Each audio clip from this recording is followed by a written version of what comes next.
Ah, qu'il était bon, le temps où nous pouvions nous épanouir dans l'entre-soi.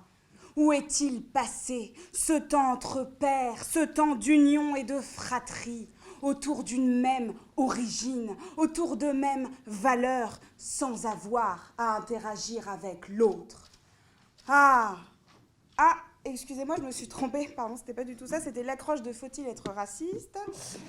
Alors, est-on vraiment obligé d'aider les pauvres? C'est pas ça. Doit-on aimer ses enfants? Non plus. Ah, voilà. La femme est-elle faite pour rester au foyer? Mais quelle est cette odeur merveilleuse qui émane de ce caleçon? Serait-ce la nouvelle lessive que je viens d'utiliser? Oh, je ne peux pas y croire, mais oui, probablement. Et les taches semblent avoir disparu. Toutes? Vraiment, mais oui. Chérie, viens voir. Ah non, 23h30, c'est vrai, il avait un dîner avec sa secrétaire. J'ai hâte de lui annoncer la nouvelle en rentrant. Je suis toute excitée. Alors, si vous attendiez à m'imposer un discours de cette teneur pendant 10 minutes, oubliez. Premièrement, je ne meurs pas d'envie de retrouver 15 fémènes avec des lance-flammes en tenue légère en bas de chez moi ce soir. Et ensuite, je tiens un minimum à ma future réputation numérique. Oui, monsieur à la caméra, c'est à vous que je m'adresse. D'ailleurs, je vous prierai de prendre mon meilleur profil, le gauche. Mais de toute façon, j'ai bien senti, quand j'ai découvert la position que je devais défendre, que les organisateurs du concours avaient visiblement un problème personnel avec moi. Je les invite ainsi à le régler en privé tout à l'heure. Je tiens à souligner tout de même le gros effort de nous avoir invités dans Paris Intramuros. Alors, femmes au foyer, femmes dominées, à cela, le site officiel magicmaman.fr répond non, et moi aussi. C'est évident que la femme est faite pour rester au foyer. Les hommes sont de telles manches, la nature devait bien désigner quelqu'un qui regroupe toutes les qualités nécessaires pour gérer un foyer. Alors je ne dis pas qu'un homme n'est pas capable de le faire en l'absolu, mais il est évident qu'il rencontrera nettement plus de difficultés qu'une femme. Parce que la nature a offert à la femme toutes les aptitudes, tous les dons pour accomplir cette lourde mission. Pour rester au foyer, il faut d'abord l'avoir construit. Pour le construire, il faut s'être mise en ménage avec un homme. Déjà, à ce stade, on sent venir les complications. Ensuite, dans de nombreux cas, assez pour le considérer devant vous comme une généralité, c'est la naissance des enfants.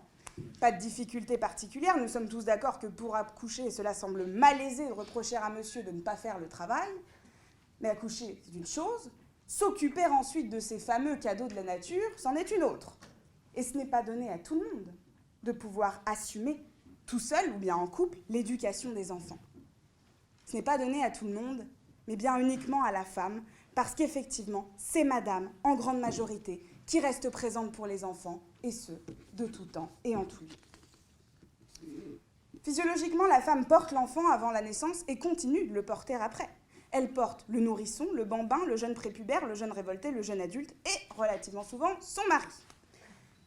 Vous l'aurez donc compris, la première qualité naturelle de la femme qui la dispose à assumer ses lourdes fonctions, c'est la force. Parce que porter et supporter tout cela, surtout, c'est très lourd. La deuxième qualité qui est offerte à la femme, c'est l'abnégation. Telle une lionne, la femme est prête à se sacrifier avec élégance et dignité pour sa famille. La femme est une éternelle amoureuse de l'amour. Alors face aux professeurs grincheux, aux voisins mécontents, aux policiers même parfois, elle l'assurera toujours avec vigueur. Ah non, je le connais, mon fils est innocent. La troisième qualité, c'est la patience. Pas de salaire, pas de retraite, pas de reconnaissance, et tous les jours, c'est la même rengaine. Elles travaillent d'arrache-pied pour rendre leurs proches heureux. Et un homme heureux, c'est un homme qui travaille bien. Un homme qui travaille bien, c'est un homme qui gagne de l'argent. Un homme qui gagne de l'argent, c'est un homme qui va le dépenser. Finalement, n'ayons pas peur des mots, la femme au foyer génère le PIB. Et pourtant, elles attendent patiemment qu'on leur reconnaisse un statut. Et voilà encore une fois les femmes qui sont rabaissées, alors qu'elles portent l'humanité. La femme est patiente, forte donc, et prête à se sacrifier. Voilà, notre foyer est constitué. C'est celui d'Aurélie, 32 ans, un enfant et un mari à charge. Aurélie est assise dans la cuisine, il est 10h03. Elle tourne la tête à gauche, aperçoit la pile de courrier qui trône sur la table. Elle tourne la tête à droite, entrevoit la pile de vaisselle qui siège dans l'évier. Aurélie soupire. Elle se lève, arrive dans le salon.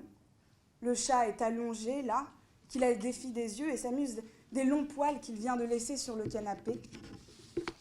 Quand soudain, l'enfant se met à hurler dans la chambre du haut. Aurélie grimpe les escaliers 4 à 4 en évitant les jouets épars sur les marches. Elle manque de trébucher, mais se relève dans un même mouvement, puis entend l'eau qui coule dans la salle de bain et le bébé qui hurle comme s'il était en train de mourir, et Aurélie qui n'en peut plus et prend l'enfant dans ses bras qui continue de geindre. Elle ne sait pas pourquoi, et le chat arrive en trombe, renverse le bol de céréales qui touche la prise électrique juste à côté du berceau. Il est 10h06. La maison d'Aurélie est un champ de bataille. Et tous les jours, c'est un nouvel assaut. Alors vraiment, il n'y a que la femme qui soit capable d'une telle détermination, d'une telle adresse, d'une telle vivacité. Alors aujourd'hui, il faudrait s'émanciper. La bonne conduite sociale, c'est d'avoir un emploi. Les femmes au foyer doivent aujourd'hui assumer leur situation face au regard des autres, parce que leur choix est condamné socialement. La femme qui reste au foyer, c'est celle qui n'a pas fait d'études, qui est dépendante financièrement de son mari et affectivement aussi, répétant les mêmes gestes abrutissants tous les jours. Aujourd'hui, il faut bien se dire que c'est la mode d'être une working girl qui sait jongler entre 35 heures au bureau et autant au fourneau.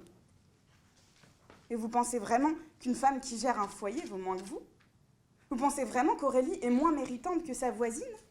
Allons lui demander au fils de la voisine s'il est content de voir que sa mère les week-ends, parce que maman, elle rentre trop tard du travail.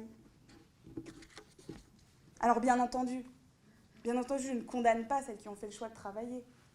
Il est vrai que la femme est parfaite pour rester au foyer, mais être bon dans un domaine ne signifie pas d'être muré dans celui-ci, et il est tout à fait possible d'envisager un autre destin.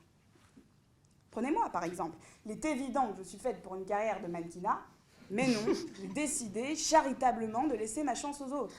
De la même manière, je suis naturellement faite pour vivre à Paris, mais sait-on jamais, peut-être qu'un jour, j'irai m'installer en province. Personne n'est à l'abri d'un accident de parcours, et tout le monde est maître de ses choix. Alors, mesdames, allez au bureau si ça vous fait plaisir, et restez au foyer si vous vous y épanouissez.